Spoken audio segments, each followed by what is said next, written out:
Now, before we get to that, just a little side story here. Actually, two side stories here. TheBlaze.com has discovered that an economist at the Labor Department's Bureau of Labor Statistics, this is an Obama administration official, is undergoing a review after she apparently sent out a tweet claiming that Christians vote for Nazis. Economist Elizabeth Ashack Twitter account, sometimes over the weekend, an account appeared to tweet out, people in the red states vote for Nazis to govern and then call themselves Christian. It will not end well for them. And then she includes the hashtag boycott Indiana. And they captured the screenshot of the tweet was captured by somebody called supermexican.com, SOOPER. Now, the tweet obviously is a reference to the new Indiana law aimed at, some say, would make it easier to discriminate against gay people. Supporters of the law say it would only require courts to weigh the right to religious liberty in cases that might involve discrimination. You know what? What is... I told you yesterday that this story, this case, uniquely parallels Ferguson, Missouri. And you know how? There were two things in Ferguson, Missouri that became fact that were not fact. They were never, ever true, but they became the identifiers of the story. One, hands up, don't shoot. That the gentle giant was indeed that, a gentle giant, strolling the street on a beautiful Saturday afternoon, or as beautiful as Saturdays can be in Ferguson, Missouri, strolling down the street, contemplating. This is what they told us. The gentle giant was contemplating eagerly his first days at university. This was before anybody knew that he had held up a convenience store, liquor store for some Swisher Sweets to make blunts out of. So the story was, he tried to surrender. The gentle giant was only thinking about going to college. Hands up, don't shoot. He tried to surrender, and a white cop murdered him in cold blood. The second aspect of the story was that this happens all the time. And it's finally time to bring it to a stop. It's finally time to do something about this. It's time we end this never-ending white cop shooting innocent black kid story that happens way too much in this country, except neither of them were true.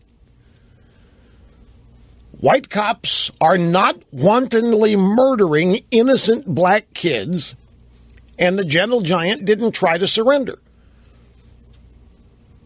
The facts of that story were buried.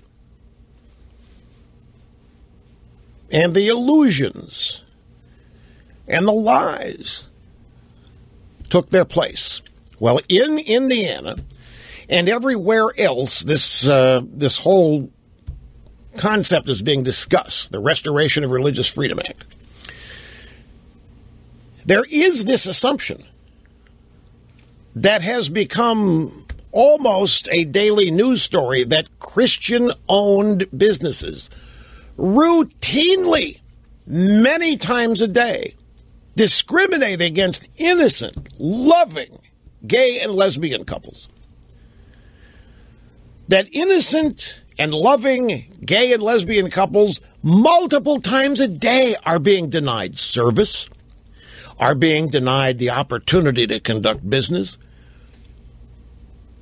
Just like a lie that sprung up in Ferguson, so is one springing up here out of Indiana, and that is that Christian people are wantonly discriminating against gays and lesbians every day, multiple times a day, denying them this, denying them that. And it's about time it comes to a screeching halt. When the fact of the matter is, the stories that we have detailing this, the Christians involved will say, we're not discriminating against anybody. We are simply practicing our religious beliefs, just like the Indians wanting to use peyote. We're simply practicing our religious beliefs. It's not, we're denying service to anybody. Well, if we don't bake their cake, there are plenty of other bakeries that will. We do not wish to be forced into violating our religious beliefs. And we're being led to believe that's not what's going on. No. It's genuine discrimination. It's mean-spirited, extreme discrimination. It's happening all over the place. Just like the lies of Ferguson, this one has been given life, and it's now what they call operative. It is the lie on which everybody is making statements of opinion on this law. Meanwhile, in the real world, over at the Labor Department, there is an economist at the Bureau of Labor Statistics who tweeted that people in the red states vote for Nazis to govern and then call themselves Christian. Woman's name is Elizabeth Ashack, or Ashack. Well, it's A-S-H-A-C-K. It's Ashack. Now, she's denying it. She's claiming that her account was hacked. A new tweet, apparently written, which was that her work and her home computers were hacked and that an investigation's underway. Neither this tweet nor the original Nazi tweet were on her Twitter account as of yesterday. Ashack's past Twitter profile said she was an economist at the Bureau of Labor Statistics at the Department of Labor, but her Twitter profile no longer includes any note about her work for the government, which has led some to speculate that she was recently fired from the BLS. And this new host that they have named excitedly to replace Jon Stewart on The Daily Show, guy's name is Trevor Noah, or Noah Trevor. What is this clown's name? Is it Noah Trevor? It's Trevor Noah. Okay, Trevor Noah. Anyway, they've discovered this guy is one of the biggest anti-Semites out there, based on things that he has tweeted. And I have a list of some of these things that he has tweeted. South Africans know how to recycle like Israel knows how to be peaceful. Behind every successful rap billionaire is a double as rich Jewish man. And there are others that are worse than that. But they're praising this guy. And they're talking about how the right-wingers are going to become gunning for this guy. They're not going to understand it. He's a comedian, and he's making salient, funny points.